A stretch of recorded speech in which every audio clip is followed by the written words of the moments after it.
언젠가 시든다. 예, 화무 11홍이라 그러는데 그러잖아요. 건불 10년이라고도 건불 하죠. 10년이라고도 네. 하죠. 예, 그래서 그리고 또 우리 유명하신 선생님께서 한 말씀 하셨잖아요. 네, 영원한 건 절대 없다고. 그쵸. G드래곤 선생님께서 영원한 거. 절대 없어. 예, 예. 이미 말씀하셨잖아요. 그쵸. 진리예요, 그거는 사실은. 아. 네. 아까 방송 시작하기 전에 그런 말씀을 하시더라고요.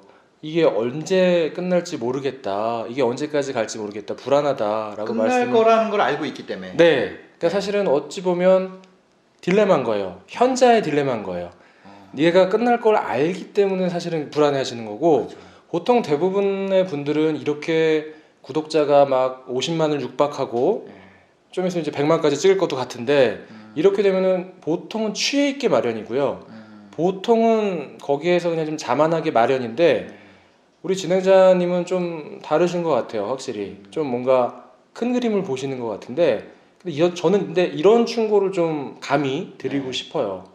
그겁니다. 시간이라는 글자를 한번 여러분들, 혹시 구독자 여러분들 네. 한번 어디다 한번 써보시든지 한번 찾아보세요. 여기에 한자를. 넣을게요. 시간. 감사합니다. 네네. 자, 보이시죠? 시간 네. 보이시죠? 네. 네, 시간을 보시게 되면 이 시간을 한번 파자를 하게 되면 이렇게 됩니다. 해가 네. 절로 들어갔다가 문을 통해서 다시 나오는 모습이에요. 시자 옆에 해시자가 해와 절사자로 나뉘어져 있고요. 그다음에 사이간자가 네. 문문자 아래 해가 또 있는 거죠. 그렇죠. 예, 이게 네. 이제 시간이에요. 무슨 네. 이야기냐면은 이 해라는 것이 절로 들어갔다가 네. 문을 통해서 나오는 모습, 이게 이제 저는 시간의 어떤 그 파자를 제 나름대로의 네. 제 개똥철학으로 하게 된 건데, 내가 이 세상에 없으면 네. 사실은 우주도 소용이 없는 거잖아요. 그렇죠. 사실 나라는 존재가 있기 때문에 이 우주도 존재할 수 있는 거잖아요. 네. 어찌 보면 이 해라는 것은 결국은, 이 우주라는 것은 나라는 거죠. 나랑 우주는 동치시킬 수가 있는 거예요. 사실 진행자님이 만약에 이 세상을 뜨게 된다면 네. 이 세상의 모든 지구뿐만 아니라 이 우주의 모든 삼라만상이 무슨 의미가 있겠어요? 아무것도 없어지는 거죠. 아무것도 없어지는 거죠. 무로 돌아가는 거죠. 네. 그러니까 결국은 이 우주는 난데, 내가 절문을 들어갔다가 문을 통해서 다시 나오는 게 시간이라는 거예요. 근데 절이라는 공간은 어떤 공간이냐면, 여기 아마 불교 신자도 계시고 네. 기독교 신자도 계시겠지만, 네네. 여기서 이제 절은 단순하게 불교의 절을 사찰을 의미하는 게 아니라 네. 신성한 공간이라는 의미입니다. 모든 속된 것들이 다 소실되고 오직 나의 어떤 그 존재론적인 가치에 대한 물음만 남아있는 그런 공간, 네. 그 공간 속을 내가 들어갔다가 나오는 게 시간이라는 거예요. 오히려 차라리 그런 걱정을 하시지 마시고, 네. 맞아요. 방금 하신 말씀 맞아요. 네. 이 채널도, 이렇게 잘 되던 채널도 흥망성쇠라는 게 있잖아요. 그렇죠. SBS 런닝맨도 원래 접으려고 그랬었잖아요. 그렇게 잘 되는 프로그램인데도 불구하고 네. 위기가 굉장히 한 번 네, 있었던 적이 있잖아요. 기사에도 다 나오고. 네. 사실 우리가 SBS 예능의 간판이 그렇죠. 최근에 미우새나 뭐 동상이몽 나오기 네, 전까지만 네. 해도 러닝맨이 단연 원톱이었잖아요. 그렇죠. 그렇죠. 근데 그렇게 원톱인 프로도 사실은 흥망성쇠라는 그 굴레를 벗어날 수는 없거든요. 네. 그래서 당연히 심사임당 채널도 생로병사가 있을 거예요. 네, 네. 그걸 아신다는 건 너무 현명해요. 아. 근데 다만 그걸 걱정하지 않으셨으면 좋겠어요. 차라리 지금 이 순간에 더 몰입하시고 즐기셨으면 좋겠어요. 저는 그거야말로 오히려 기껏해야 100년이라는 우리 삶을 더 가치 있게 쓰는, 우리 시간을 더 유용하게 쓰는 방법인 것 같아요. 지금 즐기세요, 차라리. 네. 아니 45만? 어마어마한 사실은 구독자잖아요. 네, 네.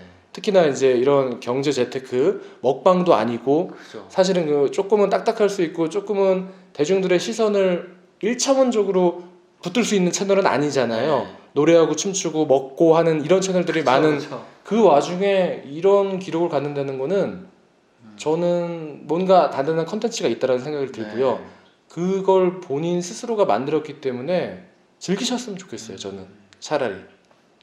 어차피 끝날 거라면 네, 노래 꺼지기 전에 춤춰라. 즐겨라. 그렇죠. 어차피 그렇죠. 꺼질 건데. 그렇죠. 맞습니다. 혹시 그 어릴 때 네. 뭐 논어나 맹자나 이런 우리가 흔히 고전, 동양 고전이라고 하는 책들을 네. 뭐 만화 같은 거라도 좀 접해 보셨나요? 네, 저는 그 그 최지충이라는 만화가 그린 거 60권짜리 있거든요. 네. 그거 많이 읽었죠. 그리고 60권짜리. 삼국지도 60권짜리가 있었고. 네. 그다음에 그 수호지가 12권인가? 예. 그 다 만화였나요? 다 만화죠, 저는. 아. 네, 만화 말고는 거의 안 읽었습니다. 그래요. 근데 사실 60권짜리 전집이라면은 네. 웬만한 동양 고전이 다 망라가 돼 있었을 네. 거예요. 뭐 명심보감부터 다 네. 논어, 뭐 장자, 어. 뭐 한비자, 네. 맹자, 뭐 다 있었던 것 같아요. 동양 고전은 진짜 다 들어가 있는 네, 거네요. 엄청 많았어요. 네. 보시면서 영감이 왔던 유독 60권 가운데 내가 손이 갔던 부분이 있으세요? 저요? 전 진짜 그거를 하도 읽어가지고 재미 없어 보이는 것까지 다 읽었거든요. 근데 저는 그게 재밌더라고요. 손자병법. 아, 손자병법. 네. 역시 이게 어릴 때 떡잎이 아 진짜요? 굉장히 그 전략적인 사고가 필요한 사실은 네. 이 경제 전쟁이라고 부르잖아요. 네. 지금 이제 주로 다루시는 컨텐츠나 네. 애독자님들이 좋아하시는 컨텐츠들은 이제 네. 재테크라든지 뭐 그쵸. 부동산, 주식 뭐 등등등등 네. 금리는 어떻게 되고 환율은 어떻게 네. 돼야 되는지를 다 사실은 머리에 꿰고서 네. 방송을 하셔야 되는데 잘 맞네요. 어쨌든 어릴 때 그 어떤 네. 적성과 그쵸. 그때 좋아했던 게 그거랑 이제 노자, 노자, 예. 장자, 장자. 예. 그게 보면은 그 만화의 주인공이 네. 장자예요. 거의 이 장자를 그린 캐릭터가 네. 다 장자예요. 그래서 이제 그 많이 봤죠. 예. 그래서 재밌게 잘 해놨어요. 사실은 장자의 그 자유로운 그 사상들, 네. 뭐 소유부터 시작해서 네. 장자의 이런 사상들은 중2병에 딱 맞습니다. 그 중2병을 가진 아이들에게 그 학교에 막 억압하는 그 규율과 네네. 내가 공부는 해서 무엇하리와 네. 내가 이렇게 열심히 뭐 학교를 다니고 뭐 생활하고 이런 것들이 과연 어떻게 되는 거지? 결국 나는 중2 정도 되면은 죽음이라는 걸 인지하잖아요. 그쵸. 네. 결국은 내가 100년도 못 살고 죽게 될 텐데 더군다나 저는 종교가 없기 때문에 네. 내세관이 없었단 말이에요. 내세관이 없는 중2에게는 장자야말로 정말 가장 받아들일 수밖에 없었던 그런 사상이었던 거죠. 그런데 제가 제 어쩐지 고전을 읽고 싶더라는 이 책 안에는 근본적인 사상은 아까 말씀드렸던 뭐 노자나 장자나 한비자나 뭐 다양한 사상들이 다 법과 뭐 이런 사상들이 다 녹아 들어가 있긴 하지만 근원적으로는 이 안에 육아 사상을 중심으로 책을 서술하고 있거든요. 그런데 이 육아 사상에 대한 어떤 오해를 좀 깨트리고 싶은 마음이 이 책을 쓰게 된 가장 그 주요한 원인이었어요. 육아 사상이라는 게 유교. 네. 그쵸. 선비. 네. 요즘에 많이 이제 사람들 기피하는 그런 기질이잖아요. 유교하면 제일 먼저 떠오르시는 게 아까 선비. 네. 거기다가 또 뭐 이상한 접도를 붙여서 요즘은 많이 쓰잖아요. 그쵸. 굉장히 안 좋은 의미로 정말 안 좋은 커너테이션이 가득 찬 의미로. 선비가 10명이 있다 이렇게 얘기를 하시니까. 그렇죠. 허례허식, 텐선비, 막 뭔가 우리를 얽매이는 어떤 규범으로 가득 찬 그런 어떤 학파라고 생각을 하잖아요. 그런 느낌이 강해요. 굉장히 강하시죠? 네. 근데 이것은 철저하게 조선시대, 그것도 조선시대의 중후반부에 만들어진 허상입니다. 그래요? 네, 그러니까 남존여비 사상이라고 들어보셨죠? 들어봤죠. 요즘 같은 세상에는 상상도 하기 힘든 거의 그 단어를 말한다는 자체가 그쵸. 약간 금기어 같은 거. 금기어 같은 거죠. 지금으로서는 상상도 할 수 없는 일이죠.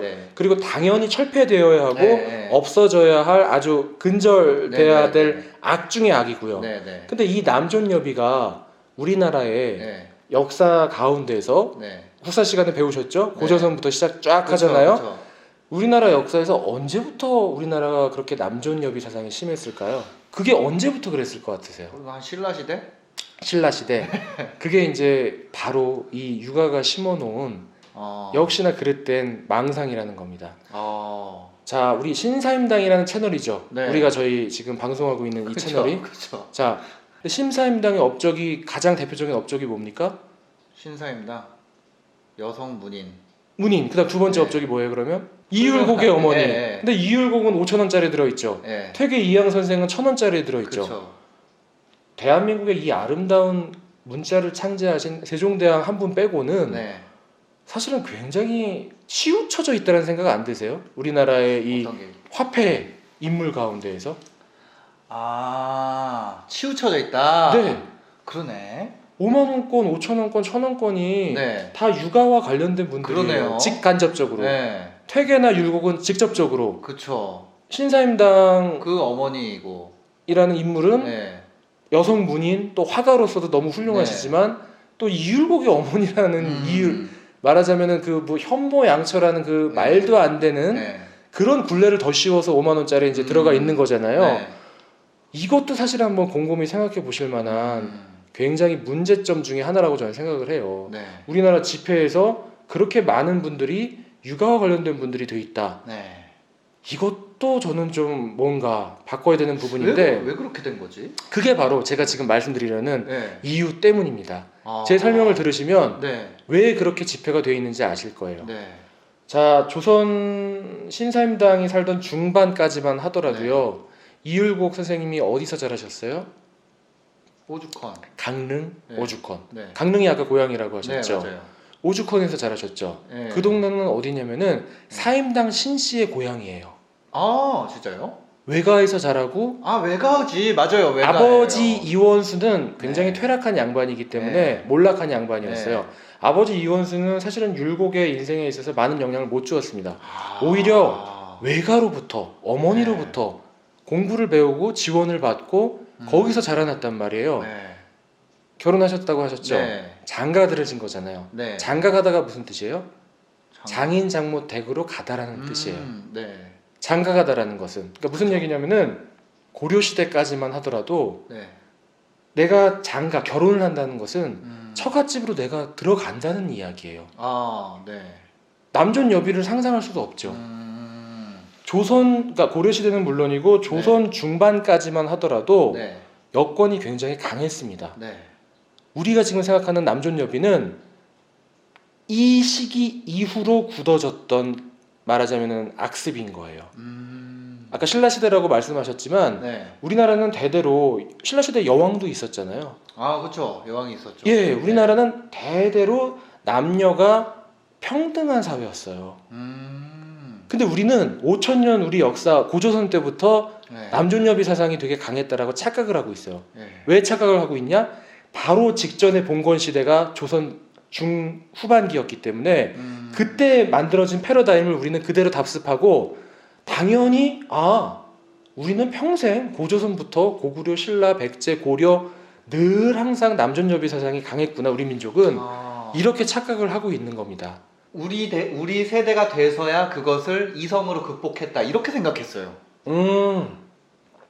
완벽한 착각이십니다. 그러니까요. 네, 완벽한 그러니까 착각이세요. 그게 유교의 영향으로 생각 안 했어요. 네, 유교의 영향인데 엄밀하게 말하면 이 성리학이라는 것의 영향이에요. 아, 성리학. 네, 이제 조선 시대에 관리가 되면은 문반 무반으로 이제 네. 되잖아요. 장군이 되거나 무반 네네. 아니면은 그냥 뭐 학문적인 네, 네, 것들에 이제 힘을 쓰는 네. 관리가 되는 문반. 네. 문신과 무신으로 나뉘는데 네. 이 문반과 무반을 합쳐서 양반이라고 부르잖아요. 아, 그래서 양반이구나. 네, 그래서 양반인데 네. 이 양반이 조선 초기만 하더라도 굉장히 잘 이루어졌습니다. 무슨 얘기냐면 네.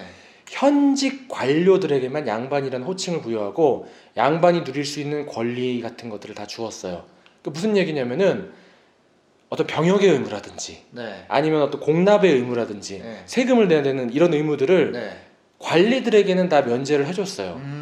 그리고 일반 백성들이 그 의무들을 다 한 거예요. 네. 그러던 것이 어느 순간 아버지가 양반이면 나도 양반. 내가 과거급제를 못했어도 할아버지가 양반이면 우리 할아버지가 병조판서 출신이시면 네. 내가 과거 시험장 근처도 못 가봤는데도 불구하고 네. 학문이 떨어지거나 뭐 네. 아니면 무예 실력이 네. 떨어져서 그럼에도 불구하고 나는 양반.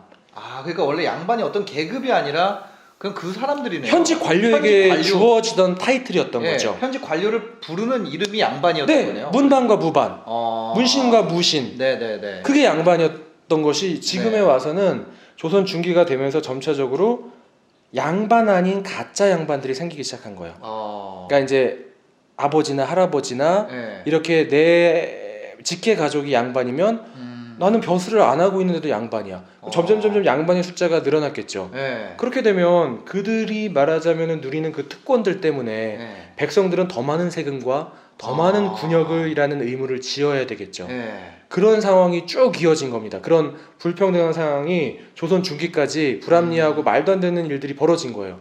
그랬는데 어떤 일이 딱 벌어지게 됩니다. 조선 중기에. 뭐가 가장 큰 사건 뭐죠? 조선에서? 몰라요. 임진왜란. 알아요. 그쵸? 임진왜란은 임진왜란 알죠. 모르시는 분은 없잖아요. 네. 조선을 나누는 아주 큰 분기점. 그렇구나. 임진왜란이 일어났습니다. 네. 자, 그동안 자기는 벼슬도 안 하면서 아버지가 벼슬 아치라는 이유로 네. 양반 임내하고 허세를 부리면서 네. 온갖 의무는 다하지 않고 권리만 누리던 인간들이 네. 자, 전쟁이 벌어졌어요. 그럼 여기서라도 좀 최선을 다해서 네. 노블리스 오블리주를 실천을 네. 해야 되는 거잖아요. 네. 근데 가장 먼저 튄 인간들이 바로 양반이라는 인간들이에요. 그러니까 이제 뭐 곽재우 장군처럼 네. 훌륭한 양반도 계셨지만 네. 그런 의병장들도 몇몇 계셨어요. 조헌 장군이라든지 네. 몇몇 계셨지만 사실 대부분 피 흘려서 임진왜란을 막아내고 전쟁을 했던 수행했던 수많은 사람들은 일반 백성이란 말이에요. 일반 백성들이 화가 나기 시작을 합니다. 분노하기 시작을 합니다. 그 이후로 사실은 조선은 네. 선조 때에 망했어야만 하는 나라예요. 그러나 조선이 그렇게 버틸 수 있었던 거는 네. 물론 또 조선이 갖고 있는 여러 가지 장점들 때문에 아마도 버틸 수 있었을지 않았을까라는 그런 이제 가정을 해보는데 네. 어쨌든지 간에 그 당시 양반들은 너무나 큰 잘못을 저지른 거죠. 네. 그리고 이어서 바로 병자호란이 일어나게 됩니다. 임진왜란 병자호란 내내 양반들은 자신의 책무를 1도 다하지 않았고 백성들의 어떤 불만들은 네. 극에 달하게 됩니다. 이때 양반들이 가지고 온 유교라는 것을 네. 교묘하게 비틀어서 네. 통치 이데올로기로 사용을 하게 됩니다. 그게 바로 말하자면 성리학이라는 거예요. 육아, 제사 지내는 거, 뭐 허례허식, 네. 텐선비 이런 식으로 다 등치를 시켜서 네. 우리가 지금 유교하면은 떠오르는 그 이미지들은 네. 사실은 조선 중기 이후 양반들이 만들어 놓은 성리학이라는 도구를 통해서 제조해낸 통치 지배 이데올로기의 산물이라는 겁니다. 그렇기 때문에 우리가 지금 착각을 하고 있는 거예요. 네. 본래의 유교는 네. 우리가 지금 상상하고 있는 그 유교와 달라요. 그 유가와 다릅니다. 그 유학이라는 것은 이게 이제 선진 유학이라고 부르는데 네. 진시황의 진나라가 중국을 최초로 통일을 하게 되잖아요. 네. 네. 그 진나라 앞선 춘추전국 시대의 유학이라고 해서 네. 선진 먼저 선자를 써서 네. 선진 유학이라고 부르는데요. 진나라 앞에 했던 유학. 네네. 이 선진 유학과 오늘날 우리가 바라보고 있는 유학은 천지 차이라는 거예요. 그거를 이제 저는 이 책을 통해서 좀 알려드리고 싶었어요. 네. 그 당시의 유학은 지금 우리가 생각하는 것과는 다르게 굉장히 실용적인 학문이었습니다. 진짜요? 네. 혹시 유학, 유가, 유교의 그 유자를 네. 한자로 쓰실 수 있겠어요? 아니요, 저 유세차도 못 써요. 그러면은 어쨌든 여기다 자막으로 하나만 좀 달아주시면은 네. 여기 유자 보이시면 네. 사람인 변에 네. 비유변에 네. 그다음에 이건 어조사이 마리을이라고 부르는데 네. 이거는 두 가지를 표현해요. 하나는 재단의 의미도 있고요. 네. 이게 약간 재단처럼 생겼거든요. 네. 또 하나는 머리를 막 헝클어뜨리고 있는 모습. 옛날에 머리가 이제 굉장히 길었던 네. 모습을 상상을 하시면 머리를 막 이렇게 헝클어뜨리고 있는 그 모습을 상상을 하시면 네. 돼요. 그래서 이 유랑 락커처럼. 네, 그렇죠. 락커처럼 네. 헤드뱅잉 하면서 네. 그런 걸 상상하시면 되는데 유학이라는 것은 사실은 원래의 의미는 기우제를 지내는 집단을 의미했어요. 무슨 얘기냐면은 춘추전국 시대에 철기 농업혁명이 일어나게 됩니다. 네. 그렇기 때문에 우리가 지금 배우고 있는 이 수많은 철학들이 발생을 하게 된 거거든요. 네. 왜 화이트헤드가 그런 말을 했잖아요. 서양 철학은 결국은 플라톤, 아리스토텔레스, 소크라테스의 주석일 뿐이다. 그 이후에 있던 수많은 뭐 칸트니 뭐 휴민이 수많은 철학자들이 있어 왔지만 결국 그들이 한 일은 아리스토텔레스나 플라톤이나 소크라테스가 했던 이야기들을 주석을 달고 거기에 주석을 달고 주석을 단 거다. 그거를 제가 빌어서 감히 말씀드리자면 네. 저는 저는 동양 철학은 결국은 춘추전국 시대의 사상들, 공자, 맹자, 노자, 장자, 한비자 이런 춘추전국 시대에 발달했던 유가, 법가, 도가 등의 사상의 네. 주석일 뿐이다. 결국은 이렇게 말씀을 드리고 싶어요. 네. 왜냐하면 그 당시에 춘추전국 시대에 만들어졌던 그 사상이 인간의 가장 근원적인, 네. 가장 인간이 맨 처음 인간에 대해서 고민하고 죽음에 대해서 고민하고 인간 사이의 관계에 대해서 고민했던 것들의 산물이라는 거예요. 뭐 우리 진행자님은 지금 첫사랑과 결혼하셨죠? 네, 그렇죠. 네, 그런 걸로 합시다. 네, 첫사랑과 결혼하셨는데 그러니 얼마나 좋으시겠어요. 그렇죠. 그러니까 얼마나 좋으시고 참 네. 얼마나 그러니까 우리 첫사랑이니까 우리 사모님이 안 힘드신 거예요. 네. 추석이나 설에 강릉 가셔도 첫사랑이기 때문에 안 힘드신 건데. 그렇죠. 왜 이렇게 덥죠? 덥네요. 여기 굉장히 많이 덥네요. 역시 첫사랑의 힘은 위대한 것 같아요. 위대하죠. 네. 위대하죠. 네. 사실 첫사랑 못 잊잖아요. 우리가. 네. 아무리 그 이후에 더 좋은 남자, 더 좋은 여자친구를 만나더라도 네. 객관적으로 봤을 때 피디님 결혼하셨어요? 예, 저도 첫사랑하고 있어요. 역시 그쵸. 결혼은 다 첫사랑이랑 하더라고요. 아니 첫사랑하고 하니까 너무 행복하더라고요. 네. 여기 왜 이렇게 더워요? 땀을 아, 비 오듯이 흘리시는데. 여기가 참 덥네요. 네, 네, 여기 네. 스튜디오가 네, 그죠. 환경이 너무 덥습니다. 네, 네. 그래서 어쨌든 간에 사람은 결국 그 첫사랑을 못 잊어요. 그 이후에 아무리 더 잘나고 흔히 말해서 더 아름답고 더 멋진 남자, 뭐 네. 더 돈이 많고 뭐 더 능력 있는 사람을 만나도 네. 그 마음을 못 잊어요. 아. 저는 그런 의미에서 춘추전국 시대의 그 사상이야말로 네. 어떤 그 사상의 첫사랑 같은 존재라고 생각을 해요. 아. 그렇기 때문에 그때 이제 근데 왜 그때 첫사랑이 이루어졌냐면 네. 기본적으로 물질적인 토대가 있어야 우리가 생각을 하게 되고 철학을 만들게 되고 사상을 만들게 되잖아요. 네, 네. 이때가 이제 말하자면 철기 농업 혁명이 이루어지면서 춘추전국 시대 농사에서 철기를 사용하기 시작하면서 네. 드디어 뭔가 잉여가 생기기 시작했어요. 아. 그것이 이제 바로 이 책에도 나오지만 공자님이 그토록 바람하지 않던 주나라 그리고 주나라에 이어진 춘추 전국 시대 네. 요 즈음이 바로 진짜 우리가 한 번쯤 그동안은 너무나 먹고 사느라고 바빠서 매일 일어나서 수렵을 하고 농사를 짓고 채집을 하고 네. 이러는 사이에 내일 먹거리가 당장 궁금하니까 네. 아무 상상을 못했던 거예요. 그 전까지만 하더라도 네. 일부의 특권 몇몇 층 사람들만 그런 생각을 했겠죠. 특권층만. 근데 춘추전국 시대가 되면서 굉장히 많은 사람들이 죽는다는 건 뭐지? 나는 어디로 가는 거지? 이 우주는 뭘까? 네. 우리 사람과 사람 사이의 관계는 어떻게 해야 되는 걸까? 국가란 무엇이지? 이런 것들에 대해서 막 고민을 하기 시작하고 네. 거기에 대한 대답을 내놓게 된 거예요. 네. 그래서 그 선진 육아는 지금 상상하는 것과 지금 우리가 머릿속에 넣고 있는 것과 완전 다르다. 그런데 그것이 어떻게 이런 지금 오늘날의 괴물이 되었을까? 네. 두 번의 이제 변곡점이 있는데요. 네. 첫 번째는 진시황이 이제 얼마 통치를 못하고 진나라가 망해버리죠. 네, 네. 그리고 이제 등장하는 게 이제 바로 그 유명한 초한지의 주인공 아. 유방과 항우가 네, 네. 등장을 해서 격렬한 전투를 벌여서 초안이도 또 만화로 봤죠.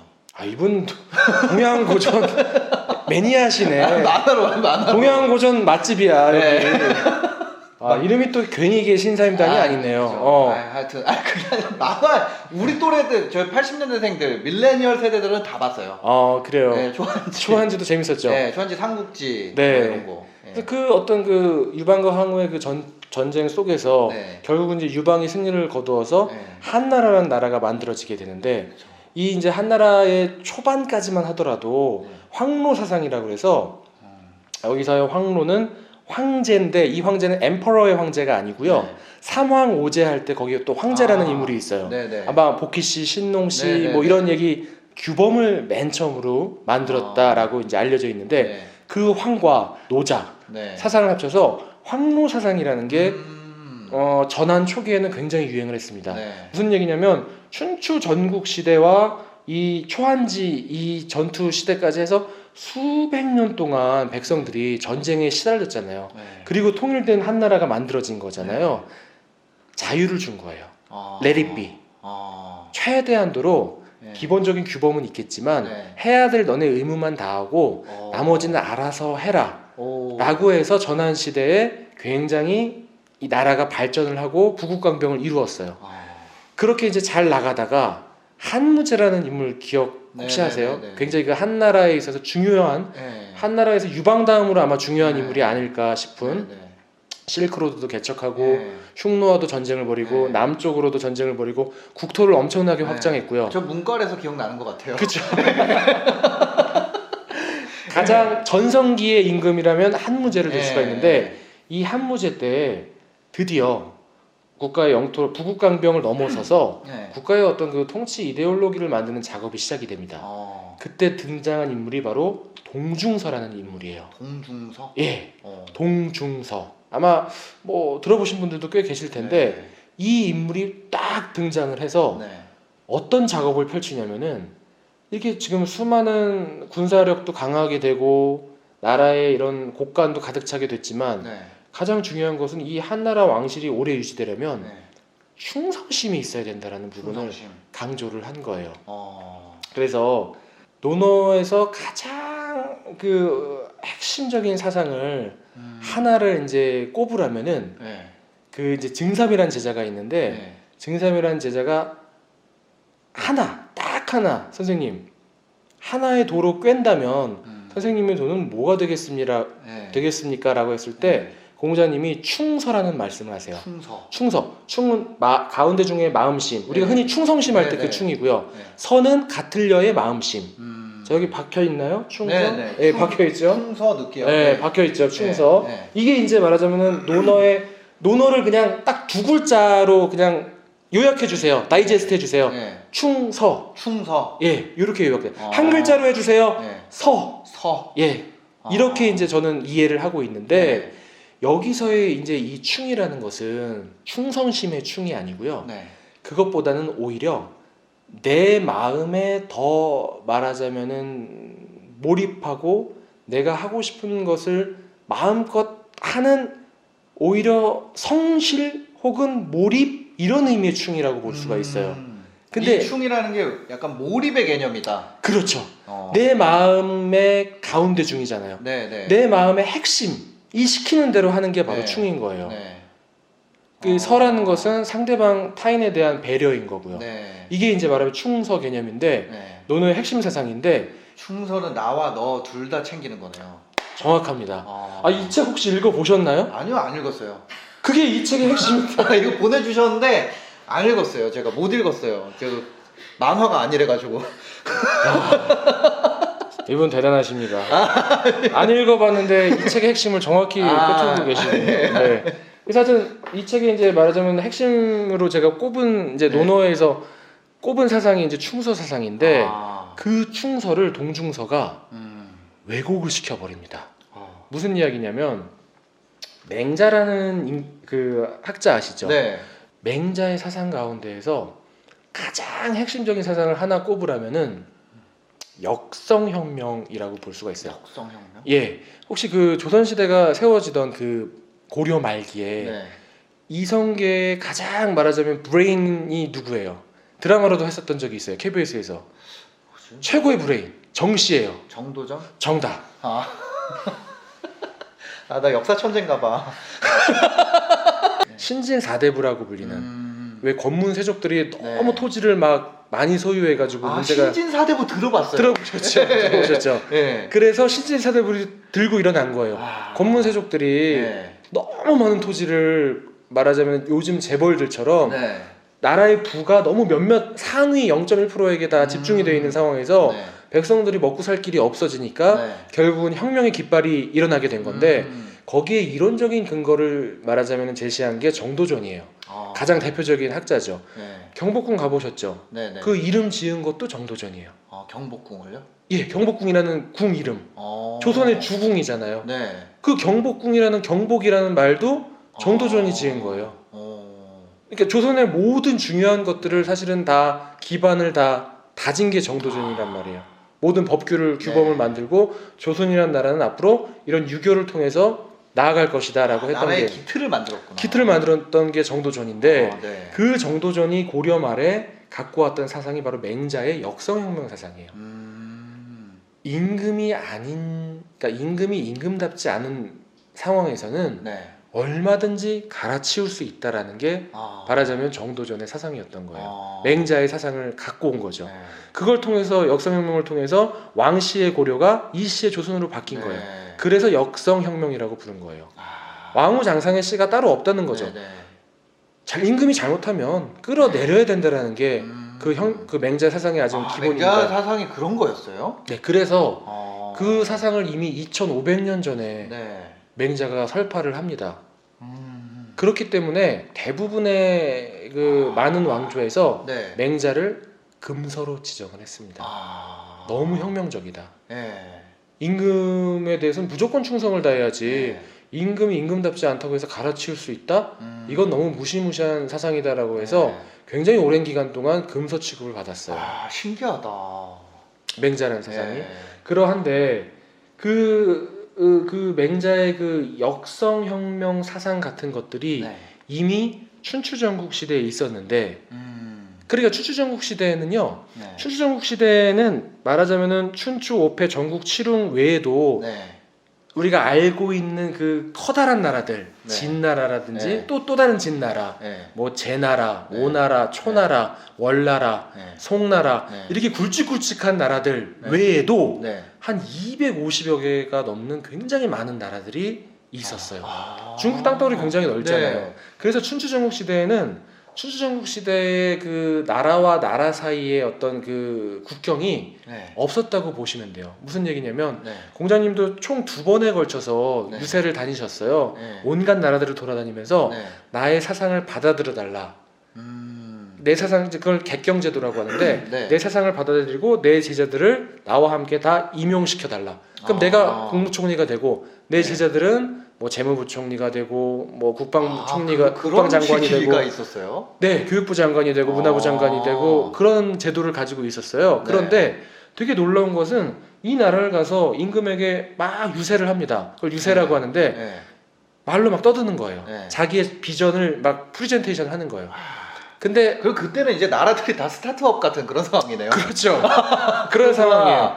근데 내 PT가 안 통해요. 네. 그러면은 빠이빠이 하고 옆에 회사로 가는 거예요. 근데 아. 지금 우리의 어떤 국가관념으로 생각을 한다면 네. 그러니까 유럽도 사실은 18세기, 19세기가 지나서야 독일이든 이탈리아든 네. 말하자면 민족 국가 개념이 생긴 거지. 네. 그 전에는 각각의 성의 영주들이 다 지배를 했던 거잖아요. 네. 그런 것처럼 우리가 지금 생각하고 있는 이 국가 개념도 춘추전국 시대에 적용을 해버리면 안 돼요.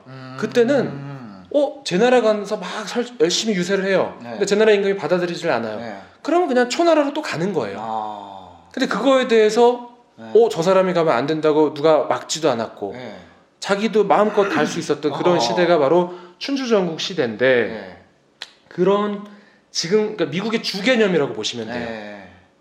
이 중국이랑 전체 하나의 큰 나라 안에 네.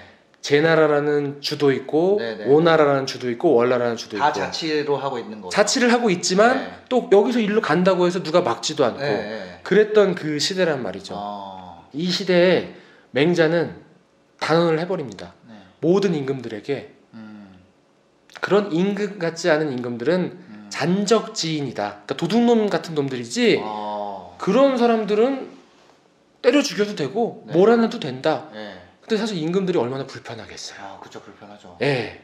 사실 맹자는 굉장히 그 준열한 잔소리꾼이었어요. 그러니까 임금들에게 늘 항상 쓴소리를 했던 그런 사람인데 이렇게 불편했던 이런 역성혁명 사상이 춘추전국 시대에는 의례 당연히 받아들여졌었는데 네. 동중서라는 인물 아까 기억나시죠? 네네네. 동중서라는 인물이 바로 이 충이라는 개념을 왜곡시켜 버립니다. 어떻게 왜곡시키냐? 무조건적인 충성. 임금에게는 지금 한 나라의 황제가 있잖아요. 이 황제가 아무리 잘못을 하고 아무리 백성들을 괴롭히고 백성들을 굶기고 백성들을 전장터에 몰아넣어도 네. 그래도 무조건 충성해야 돼. 이게 이제 말하자면 동중서로 인한 1차 육아의 괴물화라고 말씀을 드릴 수가 있어요. 원래 그 전까지는 충이라는 게 나 안으로의 충이었는데 그렇죠. 내 마음의 근데 중심. 이게 왕으로의 충으로 바뀌게 된 거네요. 그렇죠. 그게 바로 동중서의 아, 이걸 업적이라고 할 수 없죠. 그렇죠. 동중서의 어떤 그 하여튼 한짓. 동중서. 나쁜 짓이 되는 네. 거죠. 그래서 육아가 아, 완전히 변모를 하게 됩니다. 네. 그리고 이제 또 한 번 특이점이 네. 찾아오게 되는데요. 네. 이게 중요한 변곡점인데 그게 바로 남송 때의 우리 조상님 주자 선생님.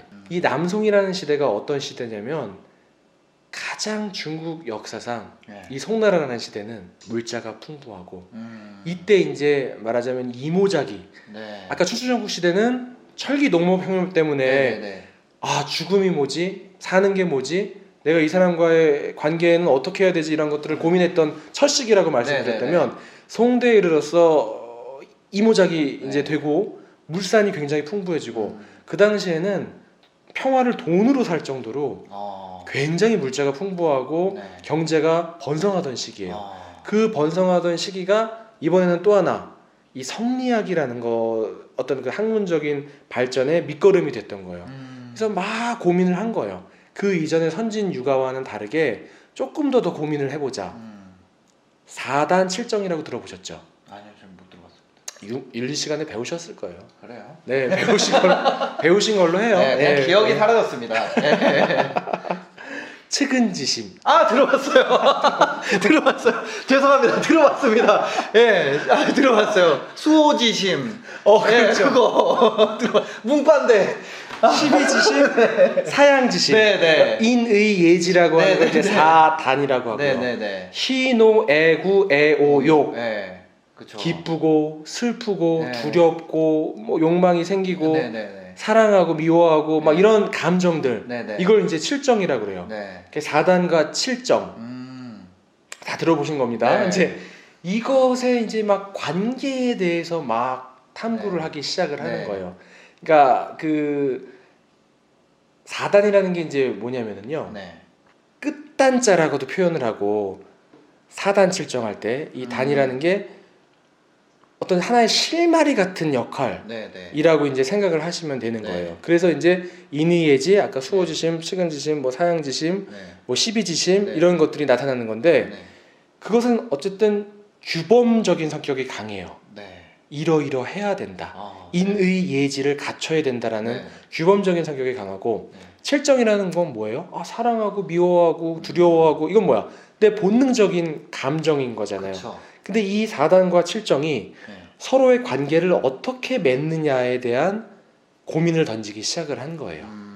이것을 뭐 동등한 입장으로 볼 것이냐, 네. 아니면 4단이 사실은 더 우월적인 지위를 갖고 있다고 볼 것이냐, 아니면 7정이 더 우월적인 지위를 네. 갖고 있다고 볼 것이냐.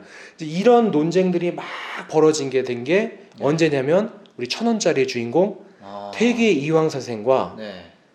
기대승 간의 기대승이라는 또 학자가 네, 있어요. 네. 이 이황과 기대승 굉장히 최고의 권위를 갖고 있는 학자였고 네. 당시 아주 이제 파릇파릇 나왔던 신진학자였는데 네. 누가요? 기대승이요. 이황과 퇴계 이황과 고봉 이대승. 네. 퇴계와 고봉 간에 네. 막 편지를 주고받았던 그 설전이 있어요. 네.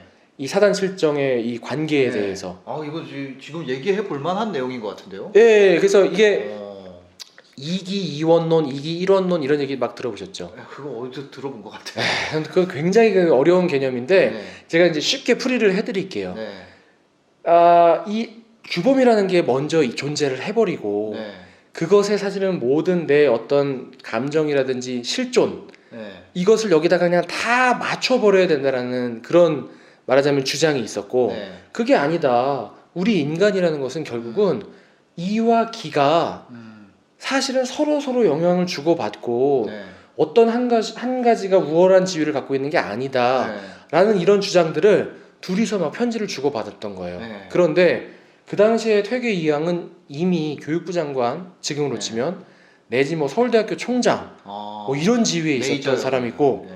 기대승은 기껏해야 뭐 시간 강사 아, 언더독이네요. 내지는 뭐 대학원생 그러니까 딱히 뭐 언더독이라고 할 수는 없지만 어쨌든 아직은 사회의 어떤 그 주류가 되지는 못했던 네네네. 비주류. 네네 그런 상황인 거죠. 네. 막 공부를 해가는 상황이니까 네. 근데 그럼에도 불구하고 그냥 교육부 장관한테 막 디스하는 거예요. 네. 당신의 의견이 잘못됐다. 어. 그러면은 아니다. 난 이렇게 생각한다. 그러면서 네. 또 자세하게 편지를 써주고. 그러니까 그런 점은 참 뭐랄까 퇴계 이황의 굉장히 큰 그릇 도량이 네. 보이는 지점인데 네. 그렇게 막 서로 주고받으면서 그런 사단 칠정론이라고 해서 네. 그 당시에 말하자면 그런 것들이 막 우리 조선 사회를 네. 다 잡아먹고 있었어요. 아, 그럴만 한 것 같아요. 그죠? 왜냐면 사단이 먼저냐 칠정이 먼저냐 이거 가지고 싸웠다는 거 아니에요. 그죠? 어떤 것이 더 중요하냐, 어떤 것이 더 우위에 그래서 결론이 있냐. 났어요. 이제 결론이 나기는 났는데 네. 사실은 그 결론이 뭔 의미가 있냐라는 생각이 저는 든다라는 아. 거죠. 그게 이제 말하자면은 네. 안타깝지만 선조이신 네. 우리 주의 선생님께서 네. 뿌려놓은 씨앗들로 인해서 아. 조선이 말하자면 그런 사단 칠정론 같은 굉장히 그 성리학의 디테일의 속으로 들어간 진짜요? 거예요. 아 저는 요즘에 그 얘기를 들으니까 이게 그 데니얼 카너먼이 네, 그거잖아요. 뇌과학자잖아요. 그분이 했던 그 시스템 1, 시스템 2로 네. 뇌 구조를 나눠서 생각했던 거. 생각에 관한 네, 생각에서 네. 거기에 보시면은 그거 나오잖아요. 그 네. 본능적으로 내가 자동화한 부분이랑 네, 자동화한 그다음에 내가 생각이 먼저 의지적으로 툭 튀어나오고. 네. 의지를 해야 되는 부분. 그러지 말고 좀 심사숙고를 네, 해서 나오는 그쵸. 이 생각. 숙고의 부분. 네. 그게 이제 사단과 칠정이 아닌가. 그런 생각이 갑자기 딱 들더라고요. 그거하고도 조금은 연결시킬 네. 수 있네요. 완전히 일치하지 그쵸? 않는 것 같아요. 네. 1년상을 할 것이냐, 3년상을 할 것이냐. 그거랑 이제 관계가 있어요? 관계가 있죠. 아 진짜요? 사단 칠정이랑 이거랑 관계가 있는 거예요? 다 관계가 있는 거죠. 아. 근데 사실은 그런 부분들이 네. 조선 중기 이후에 조선을 망친 아. 주범 중에 하나예요. 네. 사실 민생과 아무런 상관이 없는 네, 문제잖아요. 근데 다만 그럼에도 불구하고 저는 책에다가 썼던 이유 중에 하나는 네. 우리가 비판할 때 비판하더라도 알고 비판하자라는 거예요. 네. 그러니까 그 예손 논쟁의 어떤 실체가 네. 결국은 이 길을 어떻게 보느냐에 대한 각자의 스탠스가 달랐기 때문에 와, 근데 겁나 벌어진- 깊은 거 가지고 싸웠네. 깊은 거 갖고 싸운 건 맞아요. 다만 민생을 생각하지 않았다는 그쵸. 거죠. 예. 차라리 예. 그걸 가지고 논쟁을 할 네. 바에는 차라리 그냥 네. 백성들이 어떻게든 더 잘 먹고 잘 사는 길을 가도록 노력을 했었어야 그럼 되는데 그때는 학자랑 네, 이런 국물을 보는 사람이랑 구분이 안 돼 있었나 봐요. 안 돼 있었습니다. 그때는 아. 학자이면서 동시에 이제 그들은 이제 그 조광조 이후에 중종 때 개혁을 시도하려던 조광조 이후에 네. 많은 학자들이 고향으로 내려가거나 네. 은거를 하게 돼요. 아. 그들을 이제 살림이라고 부르거든요. 네. 산속에서 숲속에서 은거하고 있는 학자들. 네. 근데 그 학자들이 굉장히 큰 영향을 미쳤던 게 네. 송시열 같은 경우에도 실제로 조정에 있었던 시간보다 네. 낙향하고 내려가 있던 시간이 더 길어요. 음. 근데 송시열의 그 파워가 굉장히 셌던 것 중에 하나가 늘 항상 그 사직상소에 네. 자기 의견을 냅니다. 아. 어쨌든 누군가가 사직을 하면서까지 의견을 낸다는 거는 사실 인정해 줄 수 있는 부분이 네, 있잖아요. 어느 그쵸, 정도는 그쵸. 네. 자기 직을 버리는 거니까. 네. 근데 퇴계 이양도 마찬가지고 이 당시의 관료들은 네.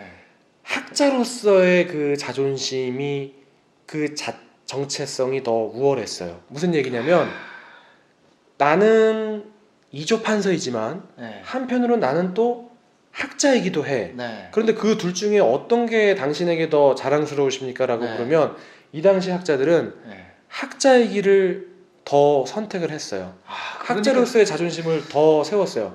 그 이유 중에 하나는 또 뭔지 아세요? 뭐예요? 명청의 교체. 그게 뭔가요? 명나라에서 청나라로 바뀌었잖아요. 네네네. 명나라에서 청나라로 바뀌었잖아요. 임진왜란이 있을 때만 하더라도 우리가 명나라에다가 그 당시에 외놈들이 말하자면 내세웠던 명분이 그거잖아요. 네. 길을 빌려서 명나라를 치러 간다. 네네네. 이게 이제 그들이 내세웠던 대의 명분이었잖아요. 네, 실제는 네. 아니지만 네. 그리고 실제로 또 그런 생각도 있었고요. 네. 명나라와 맞짱을 뜰 생각도 있었고요, 심지어로. 네, 네. 근데 이제 그게 사실은 길을 빌린다라는 게 이제 명분이었잖아요, 임진왜란에. 네, 네. 그때까지만 해도 명나라가 있었죠. 뭐 이여송이라든지 이런 말하자면 장군들이 파병이 돼서 네. 임진왜란에 도움을 주었던 건 사실이죠. 근데 그 얼마 지나지 않아서 병자호란이 벌어지잖아요. 네. 인조 때. 그죠. 그때는 이미 청나라가 대세가 된 이유잖아요. 네, 네. 그때가 이제 말하자면 양란이 그 두 란 그 임진왜란 병자호란 그 두 란 사이에 명청의 교체가 있었던 거예요. 네. 그러다 보니까 어떤 그 성리학에 말하자면은 중화 사상에 찌들어 있던 이 학자들 입장에서는 청나라를 섬기는 조정, 네. 그 조정에 충성을 다하는 나, 이게 부끄러운 거야 사실은. 마음속에 한 가닥 찜찜함이 있는 거예요. 관료 생활에 대한. 그래서 사실은 어떤 의미에서는 관료 생활을 하는 것보다는 네. 그런 식으로 사직상소를 내고 네. 살림에 응거하면서 근데 또 자기 의견들은 또 엄청 열심히 내요. 3년 상을 치러야 된다, 1년 상을 치러야 된다부터 시작을 해서 네. 여러 가지 그 제도에 대한 상소들은 또 열심히 올립니다. 네. 이제 그런 문화가 이제 주류가 돼버렸던 거죠. 이제 거기에 이제 기여하신 게 우리 주 선생님께서, 주자 선생님께서 안타깝게도. 그렇게 됐다는 거구나. 네, 이렇기 때문에 동중서, 주자 이 두 변곡점으로 인해서 그걸 또 받아들인 조선의 양반들, 네. 자신들의 떨어진 위신, 자신들의 어떤 그 떨어진 그 신뢰를 네. 억지로 그 통치 이데올로기를 그 성리학을 갖고 와가지고 네. 굉장히 그런 것들을 강조하는 거예요. 주자가래 같은 것들이라든지 그 성리학적인 3년상을 입어야 돼, 아니야, 1년이야, 그 디테일한 것들을 강조함으로써 백성들로부터 자신들과 차별화시키면서 네. 명분을 얻는 거죠. 우리가 지배 세력이라는 명분을. 근데 거기에 이제 유학가 악용이 되면서 네. 우리는 유학을 완벽하게 오독하고 있고 오해하고 있는 지금 2019년을 살아가고 있는 겁니다. 이것이 그래서- 바로 텐선비의 원인이었구나. 그렇죠, 그 그렇죠. 느낌. 그렇죠. 그쵸. 공자랑 유교에 대한 얘기를 제가 1시간 넘게 하면서 네. 진짜 재밌게 했던 것 같아요. 아, 다행입니다. 네, 너무 재밌었고 요거를 한 편을 올리면 조회수가 진짜 안 나올 것 같다. 이게 조회수는 잘 안 나오겠으나 내용적인 재미가 있다. 예. 내가 그렇게 얘기를 드리고 싶네요. 안타깝네요. 예. 네. 왜냐면 안타깝습니다. 네. 제 채널을 보시면 아시겠지만 막 그런 돈 얘기, 어디 뭐, 무슨 아파트, 그쵸? A 아파트, 무슨 그쵸, 구의 A 그쵸. 아파트, 예, 막 그런 얘기를 장난 하는데 아닙니다. 제가 제시 챈더의 마진콜이라는 작품을 굉장히 좋아하거든요. 네네네. 제 인생에 손가락에 꼽는 작품인데 네네. 거기에 이제 그 주식 네. 그 굉장히 그 어마어마한 단위의 주식들을 네네. 굴리는 월스트리트의 사람들이 이제 등장을 하거든요. 네네. 근데 이제 거기서 저는 굉장히 감명 깊었던 대사가 거기 주인공인 신입사원이 네. 한 과장쯤 되는 선배를 붙들고 얘기합니다. 네. 선배님 이렇게 해서 제가 올해 연봉 30만 달러 이제 달성하게 되면 네. 뭐 어떻게 되는 거예요? 그러면은 그 선배가 그렇게 얘기를 해요. 뭐라고? 그러면은 너는 굉장히 좋은 집을 사고 좋은 차를 사고 좋은 술 마시면서 네. 또 많은 아름다운 여성들을 만나게 되겠지. 네. 이렇게 이야기를 합니다. 네. 그래서 이제 제가 선배님 그럼 제가 더 열심히 해가지고 내후년도에 연봉이 이제 한 100만 달러가 되면 어떻게 됩니까? 그럼 너는 더 좋은 차를 타고 더 좋은 집에 살고 더 비싼 술을 마시고 더 아름다운 여인들을 많이 만나게 되겠지. 네. 이 대화가 한 4번, 5번까지 반복이 돼요. 네. 그래서 굉장히 저는 인상적인 대사라고 생각해요. 그 충이 빠져버린 그런 재테크가 돼버리면 네. 사실은 끝도 본질적으로 의미가 없는 거죠. 네, 네. 본질적인 그렇죠. 의미, 그러니까 사라지게 되는 거죠. 그 돈이 더 늘어나게 되면 더 많은 뭐 좋은 술, 더 좋은 차, 좋은 집이 되는 건 맞는데 네. 근원적으로 이 주인공, 이 친구가 바라는 근원적인 어떤 그 행복의 어떤 종착점이 없다면 네.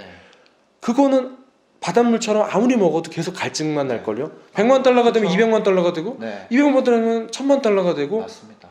결국 행복은 오지 않을 것 같아요. 네. 그래서 저는 여러분들이 그 하시는 그 수많은 재테크 가운데에서도 네. 오늘 한번 충의 개념을 한 번쯤은 생각하시면서 그 재테크를 하시게 되면 조금 더 뭔가 어렴풋이나마 어떤 그 종착점, 본인이 가고자 하는 그 목적지가 조금 더 선명하게 보이시지 않을까라는 네. 생각이 드네요. 감사합니다. 감사합니다.